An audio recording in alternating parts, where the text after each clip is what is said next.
오늘은 감사주일이라 제가 전에 말씀드린 것처럼 원래 지옥 설교를 한번 하려고 했습니다.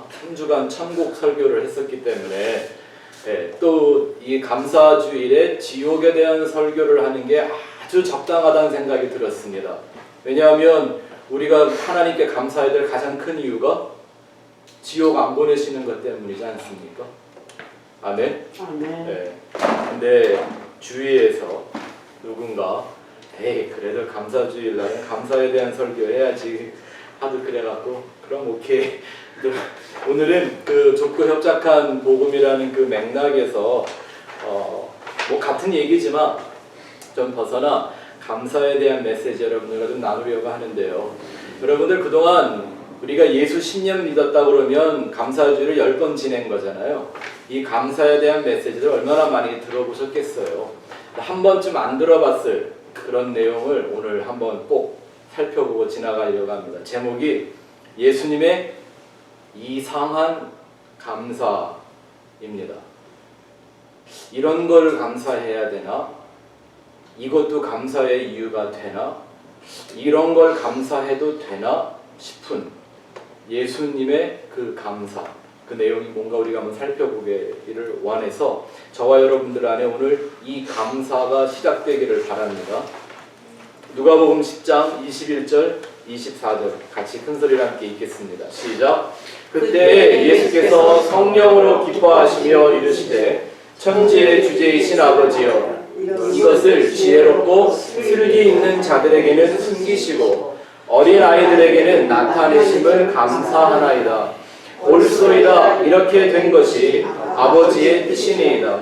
내 아버지께서 모든 것을 내게 주셨으니 아버지 외에는 아들이 누구인지 아는 자가 없고 아들과 또 아들의 소원대로 계시를 받는 자 외에는 아버지가 누구인지 아는 자가 없나이다 하시고 제자들을 돌아보시며 조용히 이르시되 너희가 보는 것을 보는 눈은 복이 있도다.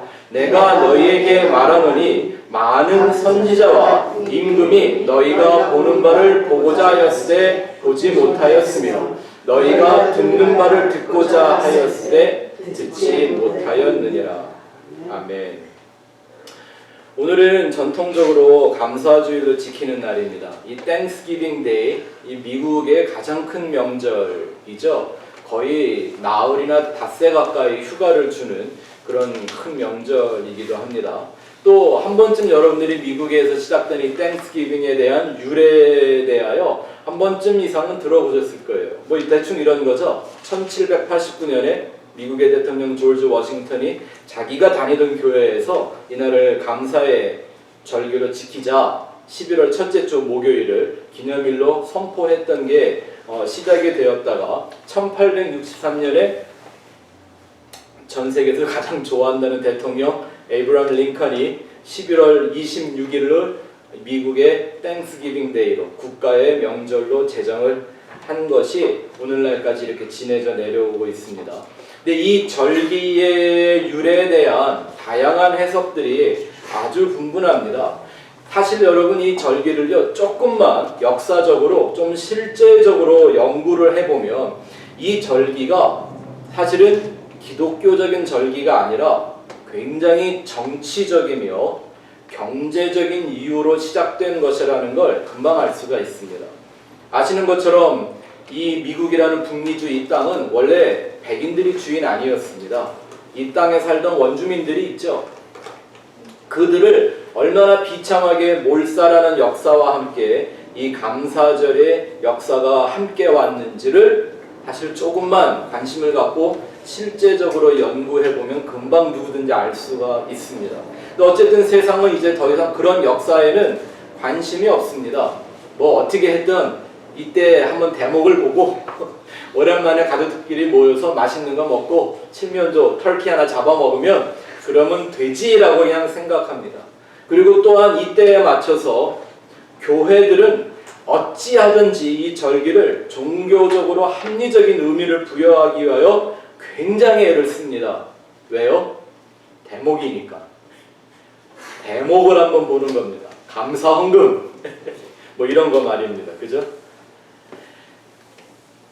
기독교적인 절기이기 때문에 사실은 점점 기독교적인 문화에 대항하는 이 미국 문화가 이 절기에 대해서도 문제를 좀 삼을 것 같은데 안 합니다.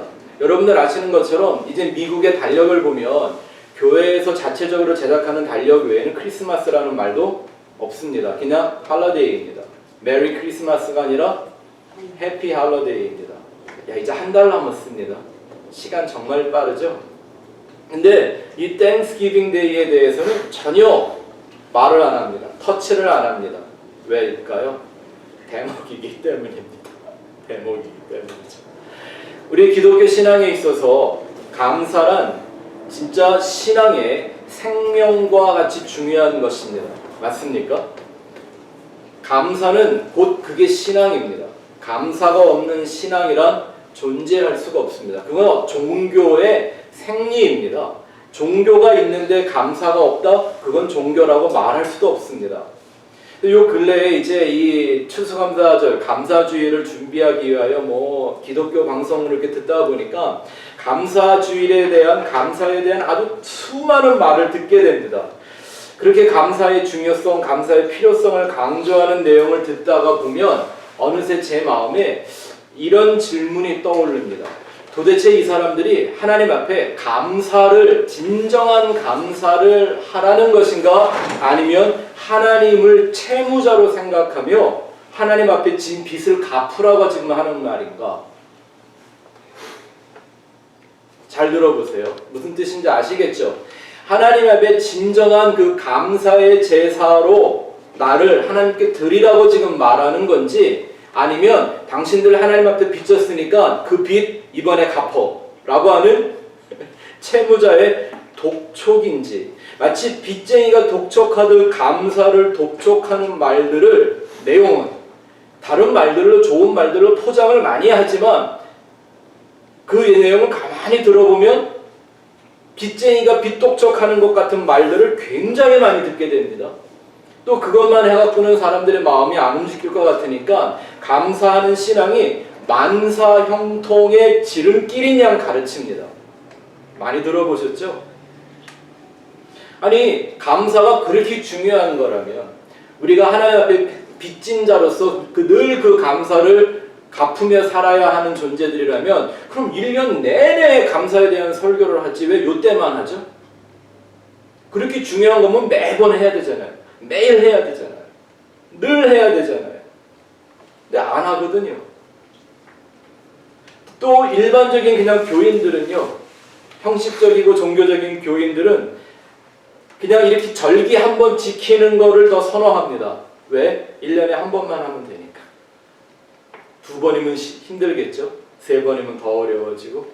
만약에 한 달에 한 번씩 한 주를 감사주일을 지키자 그러면 아마 교회 안 다니는 사람들 꽤 많을 거예요. 그죠? 진실한 감사는 뭐 더 큰 감사를 낳는다, 이런 얘기를 막 이렇게 합니다. 감사라는 것조차도 내가 더 큰 복을 얻어서 더 큰 감사를 드릴 수 있기 위한 투자로 생각하는 거예요. 이런 거 사기 아닙니까? 잘 생각해 보세요. 정말 이런 내용들의 감사가 하나님이 받으시기 위하여 너희는 반드시 나에게 감사해야 돼 라고 하신 걸까요? 분명히 예배나 또 우리의 헌신이나 이런 얘기를 할 때 하나님은 결코 형식적인 거나 외식적인 예배, 헌신 이런 거 안 받으신다고 막 설교합니다. 그러다가도 감사라는 주제가 나오면 감사는 억지로라도 해봐라 이렇게 얘기해요. 들어보셨죠? 처음 들으시나 오늘? 감사라는 건 억지로라도 하면 하나님이 받으신다라는 거예요. 그럼 뭐 하라는 얘기예요? 돈이 아까도 억지로라도 교회에다 한번 내보면 하나님이 그거는 받아주신다 이러는 얘기예요. 좀 말이 그냥 이렇게 좋게 말해서 그러지 그 말의 본질을 이렇게 그 색깔 다 벗겨놓고 껍데기 벗겨놓고 내용을 보면 그렇다는 얘기잖아요. 예? 그래서 제가 한 지난 일주일 동안 이렇게 왕래하면서 막 라디오를 듣고 또 혹은 감사에 대한 그 유명한 설교들이 갑자기 뭐 인터넷에 막 떠오르고 그러니까 이렇게 듣다가 제 마음에 굉장히 서글프고 속상하고 화가 생겼습니다. 그게 뭐냐면 도대체 감사절에 하나님이 조폭 보스가 되는 것 같아요. 오야목 만들어 놓는 거예요. 뭐 이런 거잖아요. 예? 감사할 조건이 없다고 생각하는 사람들은 자기가 뭘 감사될지 모르는 거니까 자기 인생을 잘 점검해봐라. 그래서 감사의 조건들이 있는데도 그 감사를 안 하면 그것 때문에 하나님의 징계가 뭐 임한다. 뭐 이런 식이잖아요. 이걸 그냥 우리가 이해할 수 있는 쉬운 말로 이런 거잖아요. 조폭이 와서 삥 뜯어가는 거예요. 1년에 한 번씩. 내가 1년 동안 너 돌봐줬으니까 이제 나한테 뭐 좀 상납을 해야지. 근데 만약에 좀 죄송한 말이지만 좀 전문적인 용어 한번 쓸게요. 이렇게 돈을 어디다 숨겨놨나 이런 거 그 뒤지는 거를 옛날 말로 센터 깐다 그러거든요. 네. 이 한국 남자들은 다 아는 말인데 네? 이런 거죠. 뒤져서 나오면 죽어.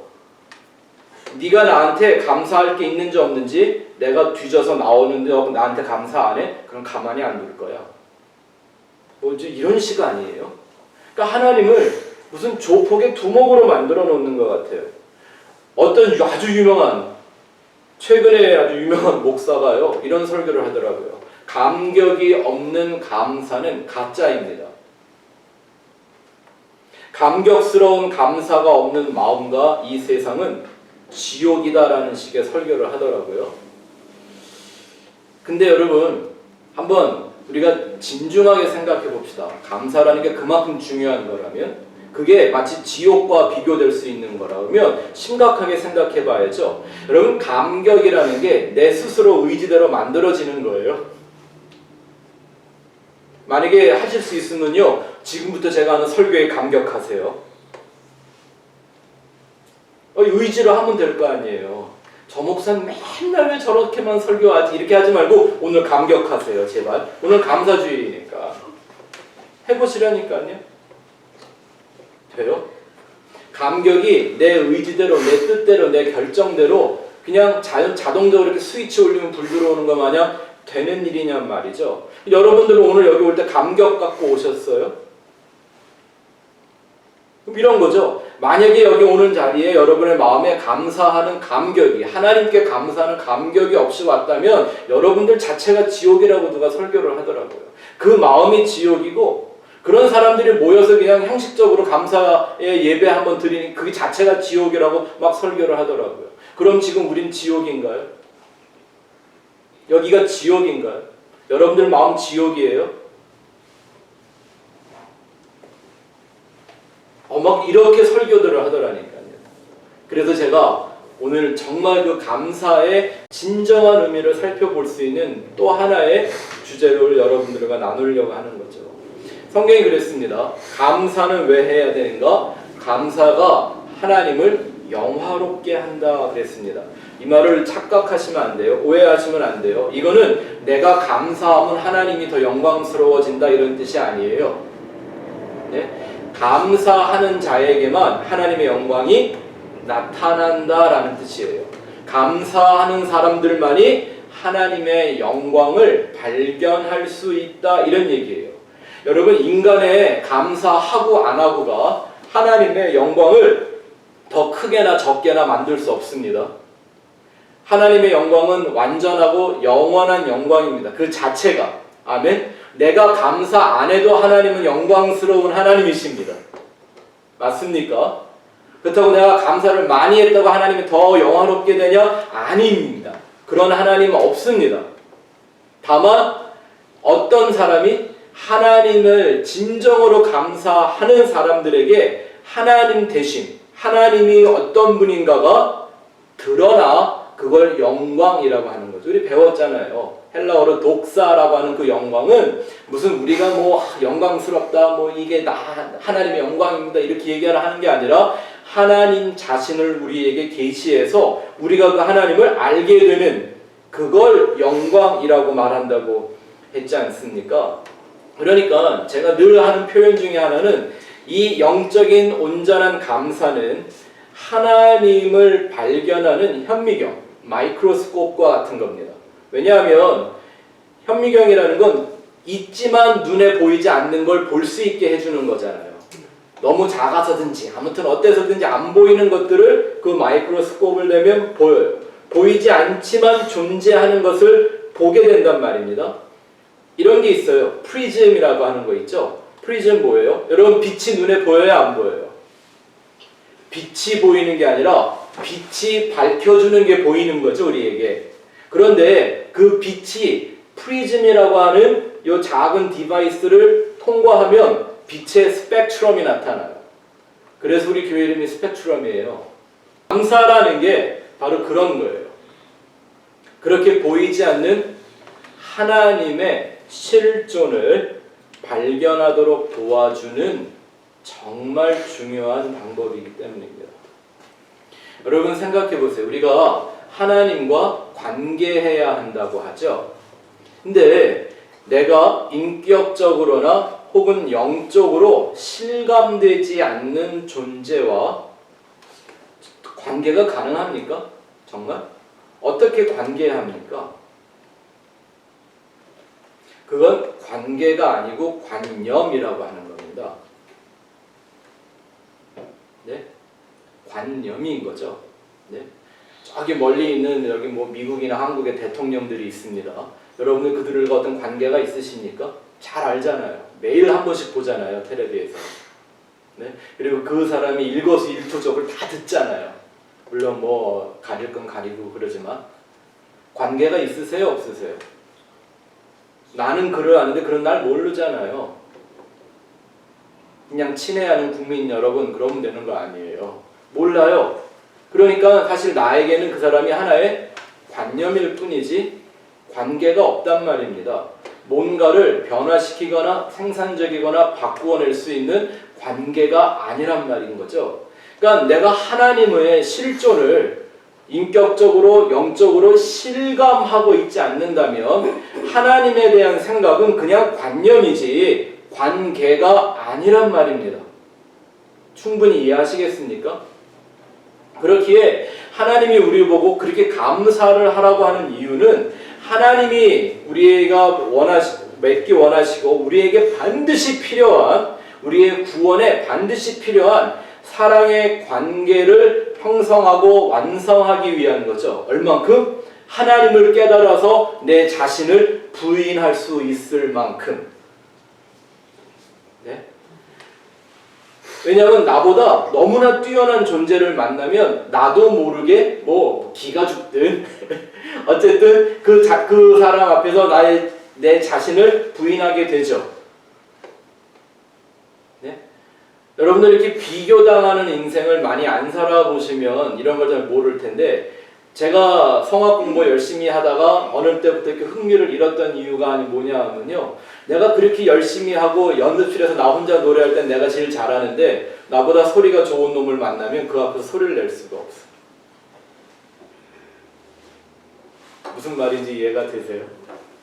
내가 하나님을 알고 나면 내 자신이 그냥 그 하나님 앞에서는 무지한 짐승 같고 바람에 나는 티끌 같았던 존재라는 이런 자아에 대한 진짜 의식이 회복된단 말입니다. 이런 하나님을 실감하는 관계를 갖기 위해서 하나님이 우리에게 반드시 필요하다고 말씀하신 것이 감사라는 얘기예요. 그래서 감사라는 단어가 히브리어로 야다라고 한다 그랬죠. 그 야다의 원형은 알다라는 거예요. 아는 것. 그러니까 하나님께 감사해라라는 말은요. 좀 쉽게 말하면 하나님을 좀 알아줘야 된다라는 거예요. 얼마만큼? 내 자신을 부인할 수 있는 단계의 깊이만큼.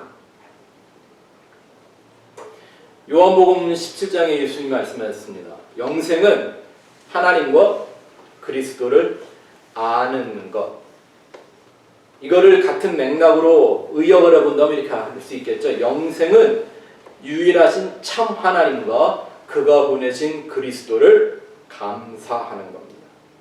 다른 걸 감사하고 다른 걸 알아주는 게 아니라 감사의 최종적인 목적도 영생에 이르기 원하시는 하나님의 그 마음이지 우리한테도 삥 뜯어가는 하나님 아니란 말입니다. 그래서 오늘 또 한 번의 감사절을 맞이했는데 그동안 한 번쯤 우리가 생각해보지 않았을 것 같았던 이상한 감사에 대해서 좀 나누려고 합니다. 예수님이 했던 좀 상식을 벗어나는 이상한 내용의 감사입니다. 그런데 미리 결론적으로 하나 말씀을 드리면 이 감사가 하나님을 아버지라고 부르는 성도라면 반드시 해야 되는 감사고, 구원받는 성도는 인생에 한 번쯤은 진짜 이 감사에 푹 빠지게 되게 돼 있고, 진짜 구원의 진리가 무엇인가를 알아가는 사람들은 이 감사가 내 안에서 쉬지 않고 일어나게 됩니다. 매일 매 순간. 그게 이 본문의 말씀이거든요. 이 본문의 말씀은 어느 장면에서 주어진 말씀이냐면, 예수님이 제자들을 불러서 둘씩 짝을 지어 전도여행을 보냅니다. 이 핫바리 같은 전도팀들에게 그냥 가서는 아무것도 못하고 뻔히 알고 그들의 수준이 뭔지 예수님이 아시기 때문에 다만 그들에게 뭔가를 가르쳐 줄 것이 있어서 병 고치고 귀신을 쫓아내는 권세를 줘서 보냈습니다.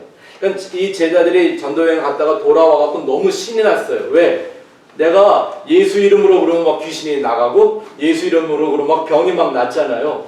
얼마나 신날 거예요. 여러분들도 한번 생각해 보세요. 어느 날 나한테 갑자기 그런 일이 막 벌어져. 그 사람들이 나를 병 고치는 능력이 있는 사람, 귀신을 쫓아낼 수 있는 만큼의 능력 있는 사람으로 막 나를 우러러 봐주면 얼마나 좋겠어요. 막 신이 나갖고 예수님한테 와갖고 그 전도 보고를 막 하는 거예요. 예수님 당신의 말대로 정말 막 귀신이 나가고 병들이 낫더라고요. 그랬더니 예수님이 그때 하신 말씀이 뭐예요? 병 고치고 귀신 나간 걸로 기뻐하지 말고 하늘에 너의 이름이 기록된 것으로 인해 기뻐해라. 이걸 정확하게 말하면 하늘 안에 너의 이름이 있는 것을 기뻐해라 라고 하신 말씀이거든요. 그리고 나서 바로 그 순간에 예수님이 하셨던 감사예요. 이게. 그래서 이 이상한 감사를 생각해 보려고 하는데 21절과 22절을 다시 한번 읽어볼까요? 21절과 22절 시작. 그때 예수께서 성령으로 기뻐하시며 이르시되 천지의 주제이신 아버지여 이것을 지혜롭고 슬기 있는 자들에게는 숨기시고 어린아이들에게는 나타나심을 감사하나이다. 옳소이다. 이렇게 된 것이 아버지의 뜻이니이다.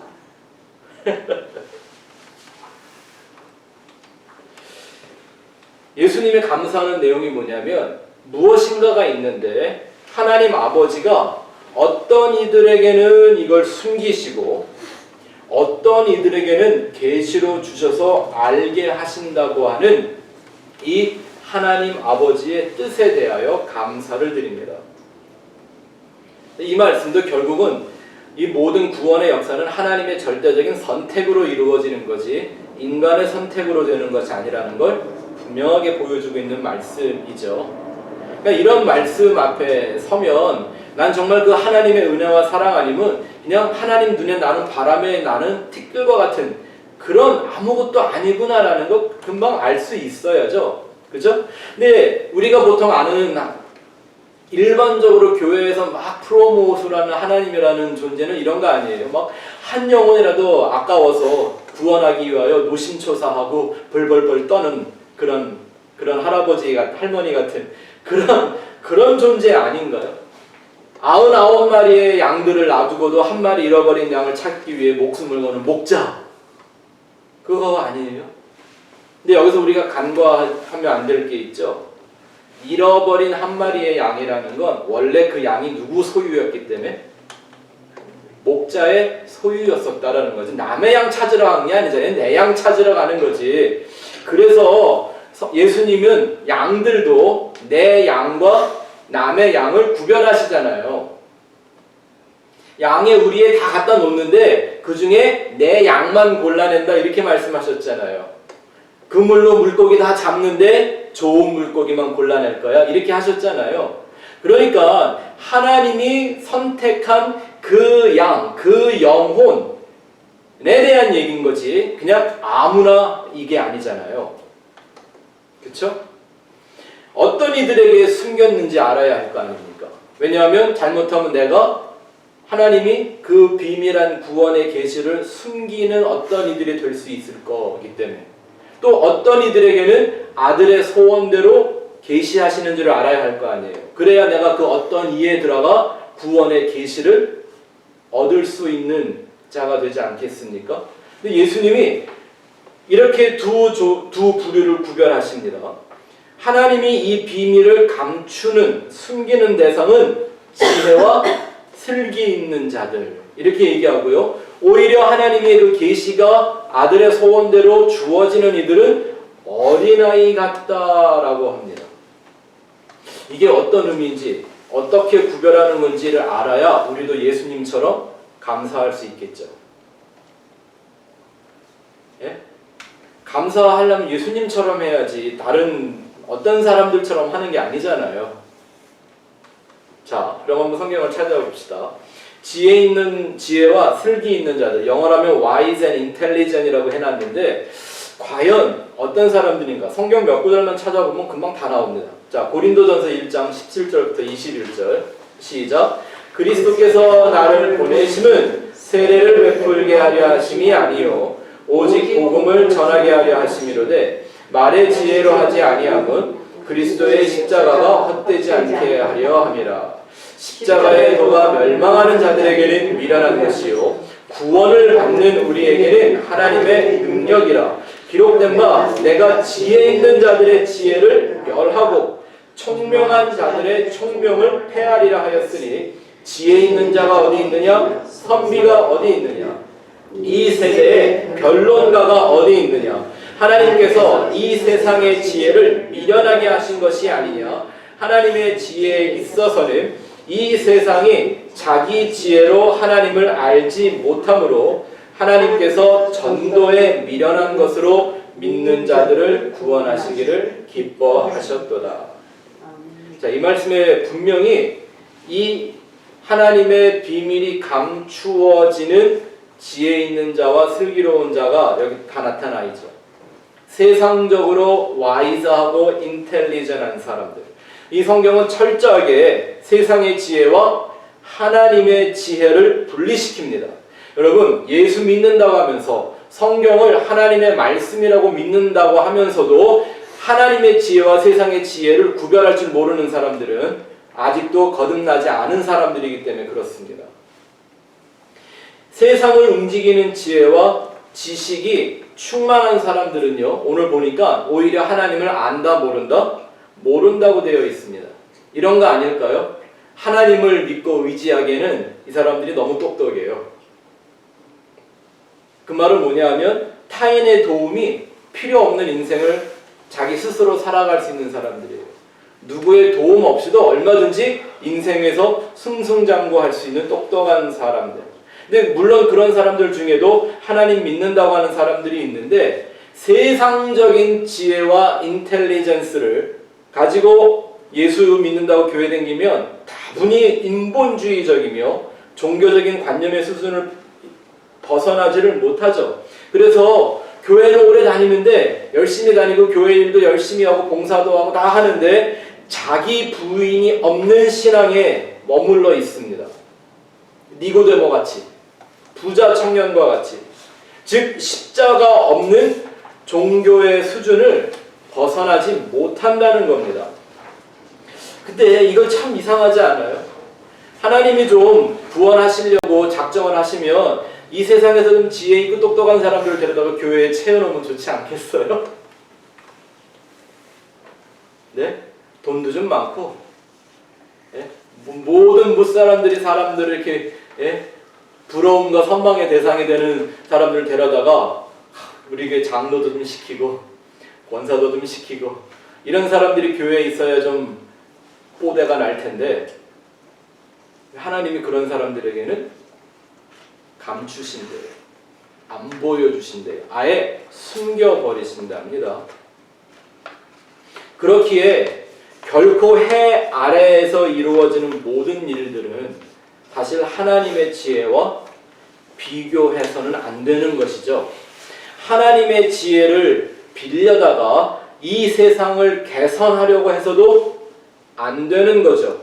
오늘 말씀해 보니까 이 고린도전서 말씀해 보니까 하나님이 때가 되면 이 세상 지혜와 총명을 송두리째 파괴하실 날이 온다 그랬습니다. 이 세상에서 똑똑한 사람들 보면요 정말 대단합니다. 뭐 우주선 만들고 이 첨단 기기들을 만드는 사람들의 그 두뇌와 나의 이 브레인을 비교해 보면 꼭 내 건 그냥 두부 조각 같아. 그죠? 생각해 보세요. 우리는 이런 스마트폰 같은 거예요. 참 쓰기도 힘든데 그걸 만드는 사람들은 도대체 어떤 사람들이에요? 도대체 요 조그만 요 기계 하나를 에다가 온 세상을 다 담아서 우리한테 줘요. 대단하지 않아요? 근데 나는 그걸 어떻게 쓸 줄도 잘 몰라. 이게 그냥 단백질 덩어리 그냥 네? 그런 거 아니에요. 그런데 놀라운 건 성경이 증명하기를 그런 세상의 지혜와 지식으로는 하나님을 알 수 없다는 겁니다. 그런 지혜와 지식에 묶여있는 이들은 하나님께서 이 세상의 지혜와 지식을 파괴할 때 그게 결국 땅과 하늘이 말씀이라는 불에 다 사라지게 된다는 뜻이잖아요. 그때 그들과 함께 다 파괴될 것이라고 얘기합니다. 그런데 이렇게 파괴되는 대상에는 교회와 교인들도 예외가 아니라는 것이죠. 아멘. 아니 그렇게 잘 지어놓은 예루살렘 성전 예수님이 무너뜨리라고 그랬으면 오늘날 그냥 시멘트 콘크리트로 저어놓은 이런 교회들이야 뭐 아까워하시겠습니까? 내가 하나님이라면 마지막 날 불덩이 던질 때 교회만 겨냥해서 던질 것 같아. 네? 잘 생각해 보세요. 여전히 세상적이고 종교적인 지식과 지혜로 세워지고 그렇게 조직되고 그렇게 운영되는 교회들, 그거를 이루어가는 교인들, 과연 마지막 날 말씀이라는 불이 이 세상을 심판할 때 그 심판을 견딜 수 있을지 의문입니다. 이것을 창조의 원리로 이해하면 위의 물과 아래의 물로 나누어지는 얘기를 하는 거죠. 즉 영혼을 이해하는 참된 지혜와 세상을 이해하는 지혜로 구별할 수 있는 겁니다. 그래서 성경은 끊임없이 우리로 하여금 위의 것을 찾아라. 그 위의 것이라는 건 그냥 패러다이스나 유토피아 같은 영혼이 아니라 하나님의 보좌가 있는 그곳을 찾으라고 하는 거죠. 왜? 그 보좌 나한테 주실 것이기 때문에. 또 바울은 로마서에서 세상적인 지혜와 총명한 사람과 하나님을 아는 영적 지혜와 총명을 가진 사람들을 육에 속한 사람, 영에 속한 사람으로 구별을 합니다. 그러니까 이 세상 지혜와 지식으로 충만한 사람들은 아무리 잘났어도 여전히 육에 속한 사람일 뿐입니다. 어둠에 속한 자들이고요. 아직도 이 죄의 세상에 갇혀있는 자들에 불과합니다. 그런데 그 어둠에서 자꾸 빛으로 빠져나가려고 하는 사람들, 이 죄에서 의에 줄이고 목마른 사람들이 있다라는 거예요. 육적으로 살지 않고 영적으로 살려고 하고 이 아래의 세상에 머물려고 여기서 만족하려고 하는 게 아니라 자꾸 위의 것을 향해 나아가는 자들이 있는데 예수님은 그들을 어린아이에 비교했습니다. 그렇죠? 어린아이들에게는 아들의 소원대로 하나님의 비밀을 알려주셔서 감사합니다. 지금 예수님이 이걸 감사하고 있으시잖아요. 네? 근데 문제는 세상은 이런 어린아이들, 영적 어린아이들을 어리석고 미련하게 여긴다는 겁니다. 왜? 다르니까. 세상적인 관점으로는 변태 같으니까. 자, 이것도 성경 한 구절을 보면 금방 알 수 있습니다. 고린도전서 3장 18절부터 20절 같이 읽어봅니다. 시작. 아무도 자신을 속이지 말라. 너희 중에 누구든지 이 세상에서 지혜 있는 줄로 생각하거든 어리석은 자가 되라. 그리하여야 지혜로운 자가 되리라. 이 세상 지혜는 하나님께 어리석인 것이니 기록된 바 하나님은 지혜 있는 자들로 하여금 자기 꾀에 빠지게 하시느니라 하였고 또 주께서 지혜 있는 자들의 생각을 헛것으로 아신다 하였습니다. 아니 성도들을 향해서 지금 어떤 사람이 되라 그래요? 어리석은 자, 지혜로운 자. 세상적으로는 어리석은 자가 되라. 왜? 그래야 하나님에게 지혜로운 자가 되어서 하나님이 세상적 지혜에 묶여있는 자들을 파괴하실 때 같이 파괴당하지 않을 거다라고 얘기하고 있잖아요. 여기 누가복음에, 마태복음에 대한 말씀이 기록되어 있는데요. 여기에 기록되어 있는 어린아이라는 말의 헬라어는 네이피오스라는 단어예요. 이 말은요, 그냥 이렇게 조그만 애들 이런 얘기하는 게 아니라 갓난아기를 말합니다. infant baby. 그리고 어떤 뜻이 담겨져 있냐면요, infant baby, 갓난아이라고 쓰고 영어로 하면 unlearned, 아직 아무것도 배우지 않은, unenlightened, 도가 무엇인지를 잘 모르는 이런 뜻이에요. 그리고 그 네이피오스라는 말의 원형이 에포스라는 단어에서 유래한 건데요. 이 에포스라는 말이 아직 말을 배우지 않은, 말할 줄 모르는 이런 거예요. 여러분들이 저를 처음 만났을 때 제일 많이 하셨던 말씀 중에 하나가 분명히 한국말 하는데 무슨 말인지 못 알아듣겠어요. 이게 정상인 거예요. 네? 예수를 한 번도 들어보지 않고 복음을 설명을 들어본지도 않았는데도 어떤 설교가 귀에 다 들어오고 이게 다 이해가 된다? 그게 이상한 거예요. 그 설교가. 자, 보세요. 예수님이 이런 말씀하신 적이 있죠? 율법주의자들에게 말씀하시기를 너희가 보지 못한다고 하면 죄가 없으려니와 본다고 하니 죄가 그대로 있느니라. 아니, 보는 게 왜 죄예요? 이런 거죠. 예수님을 여기서 말하는 본다라는 말은 사실 안다, 깨닫다 이런 말이거든요. 율법주의자들은 하나님을 오해한 사람들이었습니다. 하나님의 율법을 오해한 사람들이었어요. 잘못 알고 있었어요. 그러니까 계속 잘못 보고 있는 거예요.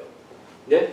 근데 이게 내가 무슨 말인지 모르겠다 그러면 죄가 없는데 나는 내가 안다. 그래서 착각하고 자기 길로 가니까 성경은 그걸 하나님에게서 멀어져가는 십자가의 원수로 행하는 죄라고 말하는 거예요. 이런 거잖아요. 모르면 배우면 돼요. 가르치면 돼요. 처음부터 다시. 그런데 이미 안다고 하면요, 가르칠 방법이 없어요. 듣지를 않아요. 내가 아는 걸 버리지 않기 때문에. 이게 예수님이 이 땅에 오셔서 매일 말씀을 전하는데 예수님이 당했던 삶이잖아요. 자기들이 안다고 생각하며 듣지 않아요. 말을 들었어도 바꾸지 않아요. 포기하지 않아요. 변화하지 않아요. 부인하지 않아요.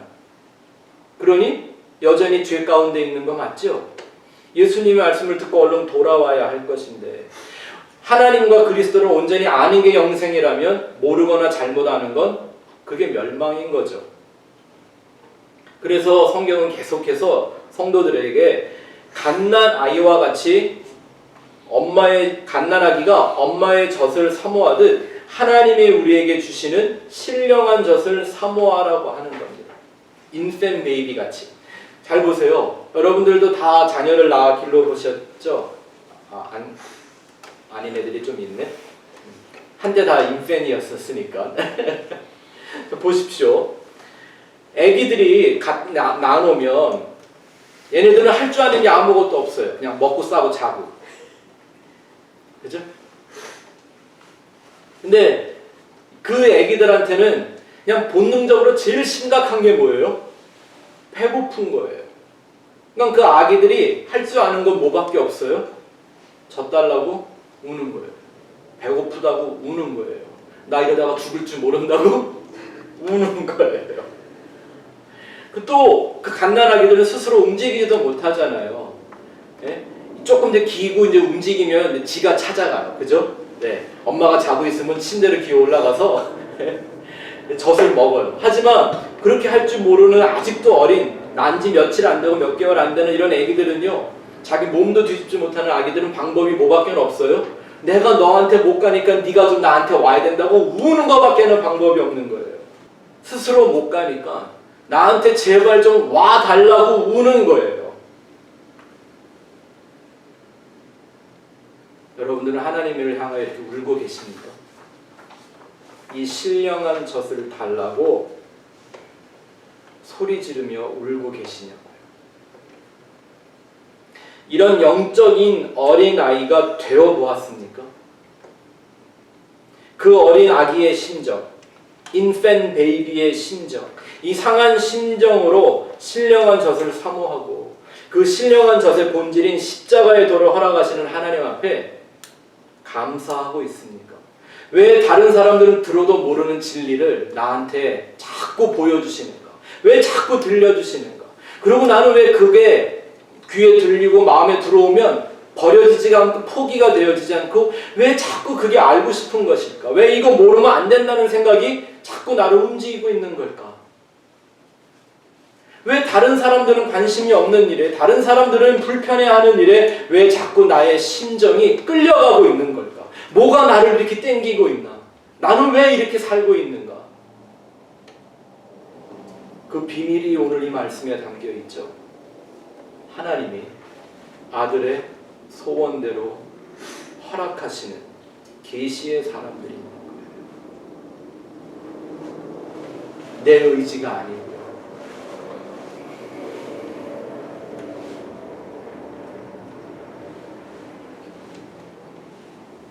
지금도 이 어린아이와 같은 부르짖음이 우리 안에 있나요? 이거 없는 사람들은요, 하나님께 감사 안 하는 거예요, 사실은. 이런 진짜 눈물이 없는 사람들은 혹은 신앙생활하다가 이 눈물이 사라지고 나면 그때부터 그들은 자기를 위한 눈물밖에는 흘릴 게 없습니다. 그런 사람들을 성경이 지혜롭고 스스로 똑똑하다고 생각하는 어른에 비유하는 것. 하나님에게는 합당하지 않은 어른. 그래서 예수님이 천국을 설명할 때 천국은 어른들이 가는 데가 아니라 어린아기들이 가는 데라고 그렇게 얘기를 하시는 겁니다. 말 안 듣고 버둥거리는 그런 어린애기 말고 영적인 의미의 그 어린아기들 말이에요. 자신의 욕심을 이루기 위하여 돈과 명예에 굶주린 짐승마냥 살아가는 어른들 말고 세상에서 가치 없다고 하는 것들에 그걸 자기의 모든 것으로 여기는 것 같은 그런 심령의 어린 아기들 말입니다.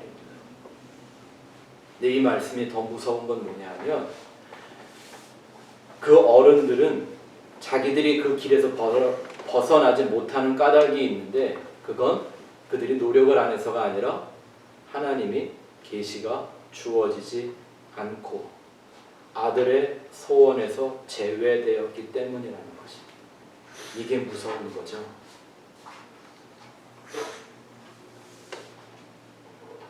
그러니 오늘 이 예수 그리스도의 십자가의 도가 내 귀에 들리고 내 눈에 보이고 내 생각과 마음을 움직이고 있다면 우리도 예수님과 똑같은 감사를 드려야죠. 하나님 세상에서 똑똑하고 잘났다 그러고 많은 사람들이 다 예수 믿는다고 교회 왕래하는데 이 하늘의 계시를 나로 알게 하시는 누구에게는 감추신 그것을 나에게 계시하여 보여주시는 것. 예수님처럼 이런 이상한 감사를 해야 하지 않을까. 이 감사 절기에 여러분들 마음속에 진짜 회복되어야 될 감사라면요, 적어도 예수와 십자가를 찾기 위하여 줄이고 목마른 심정으로 하나님 앞에 어린아기와 같이 울어쟁기는 거예요. 하나님 나한테 와주세요. 하나님 나에게 그 신령한 젖을 먹여주세요. 내가 못 가니까 하나님 오세요. 내가 모르는 것 보여주시고 듣게 하시고 알게 해주세요. 하나님이 구하시는 감사는 이런 감사지 와갖고 1년에 한 번씩 삥 뜯어가는 이런 감사가 아니란 말입니다. 여러분, 이보다 더 큰 감사의 조건이 있습니까? 우리가 매일 매 순간 날마다 감사해야 될 이유가 이보다 더 큰 게 있습니까? 있으면 가르쳐 주세요. 내년도 감사주일에 그걸로 설교할게요. 여러분들 안에 아들의 소원이 움직이고 있는 어린 아기와 같은 그 심정이 오늘 살아있기를 주의 이름으로 축원합니다.